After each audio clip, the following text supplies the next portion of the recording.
कहानी के पहले 3 भागों में आपने जाना कि कहानी की लेखिका अर्थात चांदनी को अचानक पता चलता है कि उसके घर की छत पर कोई अनजान आदमी है। घर वाले घबराकर छत पर जाते हैं और पाते हैं कि एक अच्छे घर का सुदर्शन सा दिखने वाला नवयुवक वास्तव में छत पर मौजूद है।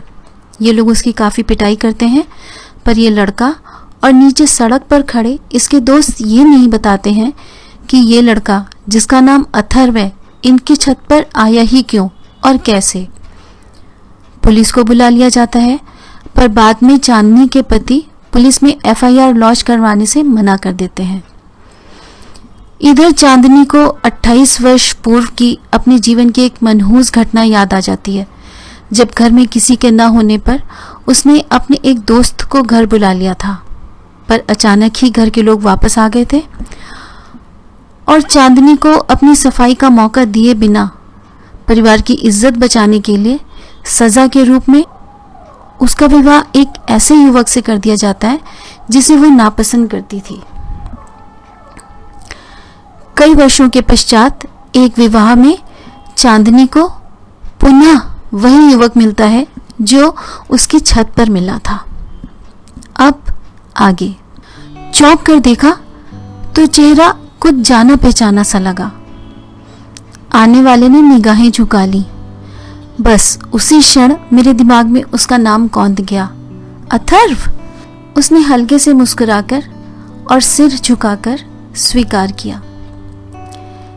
समय के अंतराल ने उसके शरीर को थोड़ा सा भर दिया था, जिससे वह और अधिक कमनी और गरिमामय लगने लगा था, पर उसके चेहरे पर एक अनकही उदासी सी झलक रही थी।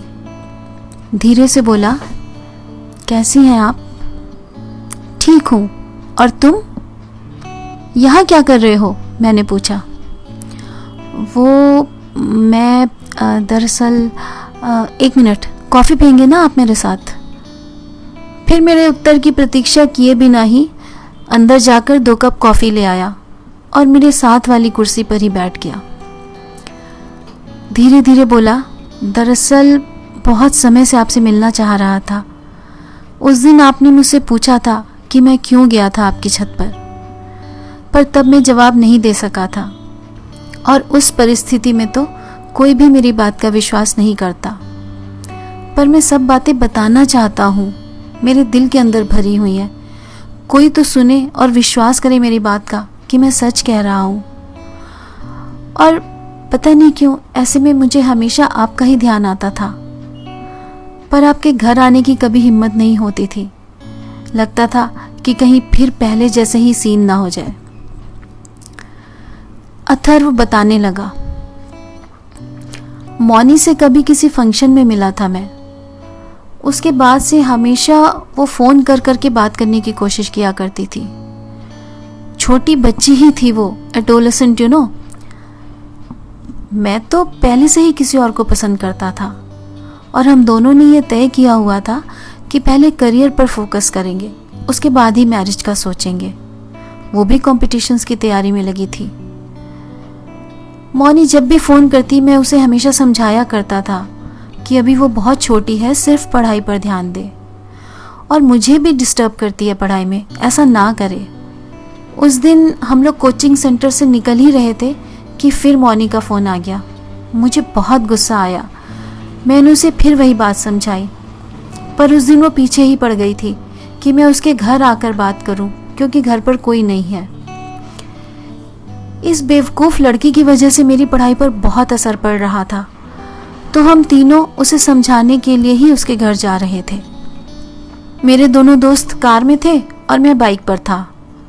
बीच में एक जगह थोड़ा ट्रैफिक था तो कार को रुकना पड़ा, पर मैं बाइक को बीच बीच से निकालता हुआ आगे निकल आया और उसके घर पहले ही पहुंच गया था। अभी मैं उसे समझा ही रहा था कि मेरे दोस्तों से पहले उसके पेरेंट्स वापस आ गए और उसने घबराकर मुझे छत पर भगा दिया। उसके बाद का पुलिस वाला वर्जन तो आपको पता ही होगा। बेसाख्ता मेरे मुंह से निकला, अगर ऐसी बात थी तो तुमने सही बात बताई क्यों नहीं सबको? अथर्व बोला, वहाँ कैसे बताता? मौनी की इज्जत बचाने का प्रॉमिस कर चुका था मैं। बताता तो आप लोग या पुलिस वाले मौनी के घर ज़रूर पहुंच जाते और फिर वही बात हो जाती। पता नहीं उसके पापा उसके साथ क्या करते। अरे दे, कम से कम एक बार अपने घर वालों को सारी सच्चाई तो बतानी थी ना। डैड बहुत स्ट्रिक्ट हैं, कहीं वो गुस्से में मौनी के घर पहुंच जाते तो। मेरे दोस्तों की बात भी कोई नहीं सुन रहा था। सब सोचते थे कि ये लोग तो आपस में मिले होंगे।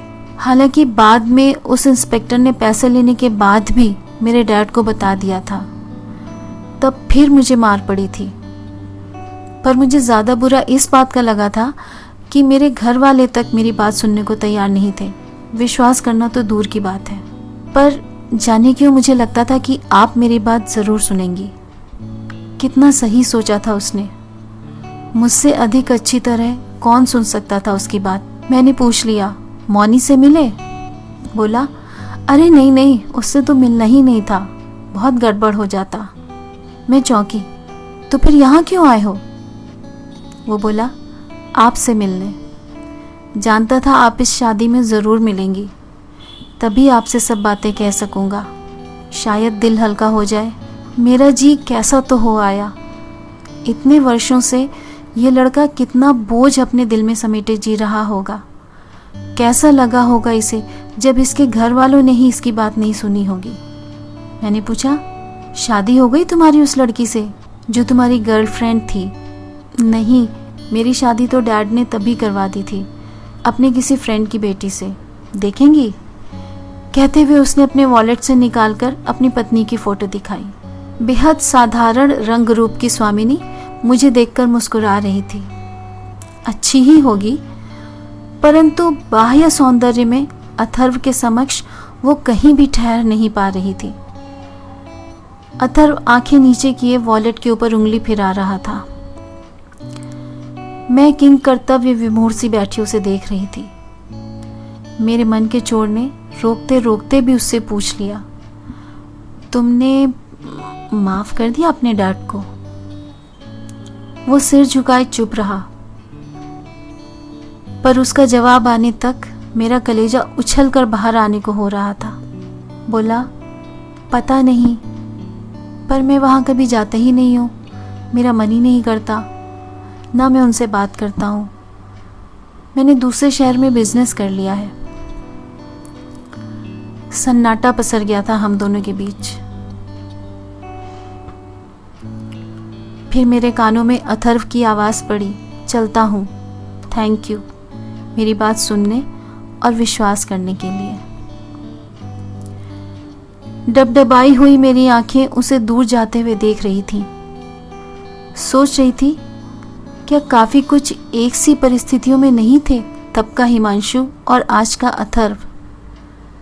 परिस्थितियां समान थीं, पर एक सी परिस्थितियों में दोनों की प्रतिक्रियाएं कितनी भिन्न थीं।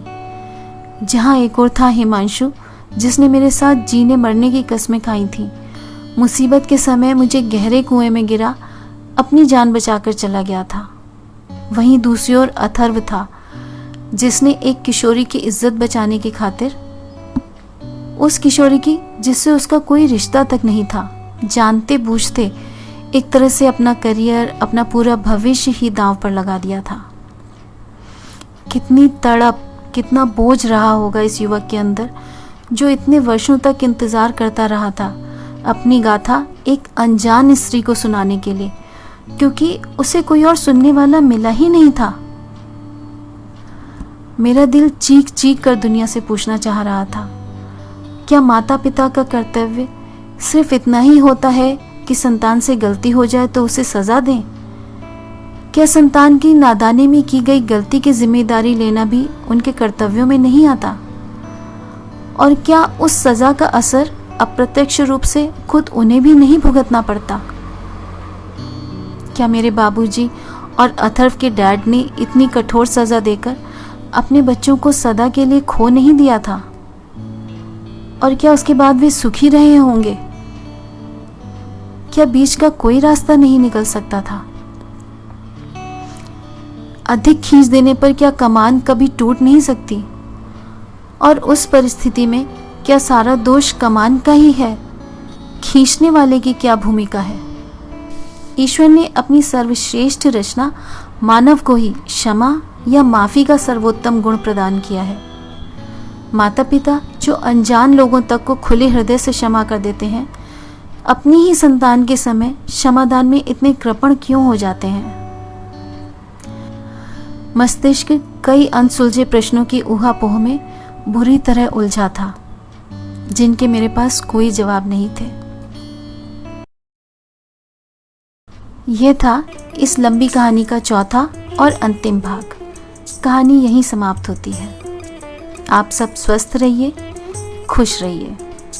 यदि आप चाहेंगे तो इस कहानी का संपूर्ण रूप, मतलब सारे जुड़े हुए भाग, मैं आपके लिए अपलोड कर दूंगी।